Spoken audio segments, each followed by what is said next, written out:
ಕಾರ್ಕಳ ಜಮೀತುಲ್ ಫಲಾಹ ಕಾರ್ಕಳ ಘಟಕದಿಂದ ಕಾರ್ಕಳ ಉರ್ದು ಶಾಲೆಯಲ್ಲಿ ಪುಸ್ತಕ ವಿತರಣಾ ಕಾರ್ಯಕ್ರಮ ಜರುಗಿತು। ಈ ಸಂದರ್ಭದಲ್ಲಿ ಕಾರ್ಕಳ ಮುಸ್ಲಿಂ ಜಮಾತ್ ಅಧ್ಯಕ್ಷರಾದ ಅಶ್ಫಾಕ್ ಅಹಮದ್ ಅವರು ಮಾತನಾಡಿ, ಉರ್ದು ಶಾಲೆಗೆ ಸುಮಾರು 115 ವರ್ಷದ ಇತಿಹಾಸ ಇದೆ। ಈ ಶಾಲೆಯಲ್ಲಿ ಕಲಿತವರು ದೇಶ ವಿದೇಶಗಳಲ್ಲಿ ಉನ್ನತ ಸ್ಥಾನದಲ್ಲಿ ದುಡಿಯುತ್ತಿದ್ದಾರೆ। ಪ್ರತಿ ವರ್ಷ ಈ ಶಾಲಾ ಮಕ್ಕಳಿಗೆ ನಮ್ಮ ಶಿಕ್ಷಣ ಪ್ರೇಮಿ ಮೊಹಮ್ಮದ್ ಗೌಸ್ 1000 ರೂಪಾಯಿ ಮೊತ್ತದ ಪುಸ್ತಕಗಳನ್ನು ದಾನವಾಗಿ ಪ್ರತಿ ವರ್ಷ ನೀಡುತ್ತಿದ್ದಾರೆ ಎಂದು ಹೇಳಿದರು। ನಮ್ಮ ಅಧ್ಯಾಪಕ ವೃಂದ ಅಂದ್ರೆ ಮಕ್ಕಳ ಗುರುಗಳು, ನಮ್ದು ಸಹ ಗುರುಗಳೇ ಅವರು, ಅಧ್ಯಾಪಕ ವೃಂದ ಅಂತ ಹೇಳಿದ್ರೆ ಗುರುಗಳೇ ಅವರು, ಉಸ್ತಾದ್ ಅಂತ ಹೇಳ್ತಾರೆ ಅಲ್ಹಮ್ದುಲಿಲ್ಲಾ। ಮತ್ತೆ ಪುಟ್ಟ ಮಕ್ಕಳೇ, ಮತ್ತೆ ನಮ್ಮ ಖಲೀಲ್ ಸಾಹೇಬರು ಕೂಡ ಜಮಾತುಲ್ ಫಲಾಹದ ಸದಸ್ಯರೇ, ಅವರು ಪತ್ರಿಕಾ ಕಾರ್ಯದರ್ಶಿ ಕೂಡ ಆಗಿದ್ದಂಥವ್ರು। ಆದರೆ ಅವ್ರು ಏನಂತ ಹೇಳಿದ್ರು, ಸ್ವಲ್ಪ ಛಾಯಾಗ್ರಹಣ ಮತ್ತೆ ಅವ್ರದ್ದು ಟಿವಿ ಮಾಧ್ಯಮಗಳು ನ್ಯೂಸ್ಗಳು ಜಾಸ್ತಿ ಆಗಿದೆ। ಆಗ ನನ್ನ ಒಟ್ಟಿಗೆ ಅಬ್ಬಾಸ್ ಸಾಹೇಬರು ಕಾರ್ಯದರ್ಶಿಗಳಾಗಿದ್ರು। ಆ ಸಂದರ್ಭದಲ್ಲಿ ನಾವು ಮೊಹಮ್ಮದ್ ಗೌಸ್ ಸಾಹೇಬರನ್ನ ಕೇಳ್ಕೊಂಡಂತ ಸಂದರ್ಭ ಇದೆ ಸ್ಟಾರ್ಟಿಂಗ್ ಅಲ್ಲಿ, ಹೀಗೆ ಕೊಡ್ಲಿಕ್ಕೆ ಉಂಟು ಪುಸ್ತಕ ಮಕ್ಕಳಿಗೆ, ನೀವು ಸಹ ಅದರಲ್ಲಿ ಭಾಗಿಗಳಾಗಬೇಕು ಅವ್ರು ಹೇಳಿದ್ರು। ನಾನು ಬೇರೆ ಕನ್ನಡ ಶಾಲೆ ಕೂಡ ಕೊಡಲಿ, ನನಗೇನಾಗಬೇಕು, ನಾನು ಎಲ್ಲದಕ್ಕೂ ತಯಾರಿದ್ದೇನೆ ಅಂತ ಹೇಳಿ ಅಲ್ಹಮ್ದುಲಿಲ್ಲಾ ಅಲ್ಲಿಂದ ಈಗಿನವರೆಗೂ ಕೂಡ ಅದನ್ನ ಮುಂದುವರಿಸಿಕೊಂಡು ಬರ್ತಾರೆ। ಗೌರವಾಧ್ಯಕ್ಷರು ಇಲ್ಲಿ ನಿಮ್ಮ ಜಲ್ವೇನೂರಿನ ಗೌರವಾಧ್ಯಕ್ಷರಾಗಿದ್ದಾರೆ।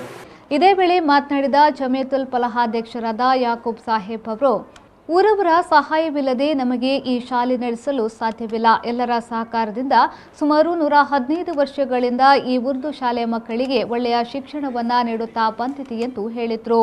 ಇದಕ್ಕೆ ನಮ್ಮ ಒಬ್ಬರಿಂದ ಆಗಲಿ, ಈಗ ಹಸನ್ ಸಾಹೇಬ್ ಹೇಳಿದ್ರು, ಅಧ್ಯಕ್ಷರ ಮುತುವರ್ಜಿಯಿಂದ ಮಾತುತ್ತಾ ಇದ್ದೇವೆ। ಅಧ್ಯಕ್ಷರಿಗೆ ನಿಮ್ಮೆಲ್ಲರ ಸಹಾಯ ಇಲ್ಲದ್ರೆ ಇಲ್ಲಿ ಇಷ್ಟವರೆಗೆ ಬರಲಿಕ್ಕೆ ಸಾಧ್ಯವಿಲ್ಲ। ಮೊದಲನೇದಾಗಿ ನಮ್ಮ ಗೌಸ್ ಸಾಹೇಬರಿಗೆ ಕಟ್ಟಿದ್ದಾರೆ, ಇವರ ಭಾವ ಅನಿಲ್ ಸಾಹೇಬರು, ಇದರ ಮೊದಲು ನಾವು ಲಾಸ್ಟ್ ಇಯರ್ ಅಥವಾ 2 ವರ್ಷ ಮೊದಲು ಅವರಿಗೆ ಮಾಡಿದ್ವಿ। ಬಹುಶಃ ಹಾಗಾಗಿ ನೀವೆಲ್ಲ ಇದ್ದೀರಾ ಅಂತ ಗೊತ್ತಿಲ್ಲ, ಆದರೆ ಇವರು ಆ್ಯಪ್ನಾಡ್ನಲ್ಲಿ NRC ಇರೋದ್ರಿಂದ ಇಲ್ಲಿ ಬರಲಿಕ್ಕೆ ಆಗ್ತಾ ಇಲ್ಲ। ಈಗ ಕೆಲವು 1-2 ವರ್ಷದಿಂದ ಇಲ್ಲೇ ಇದ್ದಾರೆ। ಇದನ್ನು ಉಳಿಸುವ ಒಂದು ಇದರಲ್ಲಿ ಯಾಕೆ ಉಳಿಸಬೇಕು ಹೇಳಿ ಒಂದು ನಮ್ಮ ನಿರ್ಧಾರದಿಂದ ನಾವು ಮಾಡ್ತಾ ಇದ್ದೇವೆ।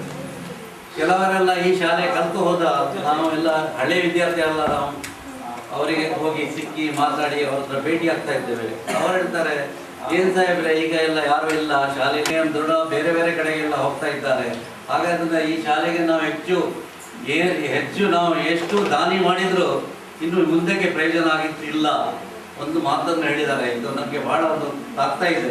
ಈ ಸಂದರ್ಭದಲ್ಲಿ ವೇದಿಕೆಯಲ್ಲಿ ದಾನಿಗಳಾದ ಮೊಹಮ್ಮದ್ ಗೌಸ್, ಕಾರ್ಯದರ್ಶಿ ಸೈಯದ್ ಹಸನ್, ನಾಸಿರ್ ಇಂಜಿನಿಯರ್, ಅಬ್ಬಾಸ್ ಸಾಹೇಬ್, ಸೈಯದ್ ಗೌಸ್, ಜಮೀತುಲ್ ಫಲಾಹ್ನ ಸದಸ್ಯರು ಉಪಸ್ಥಿತರಿದ್ದರು।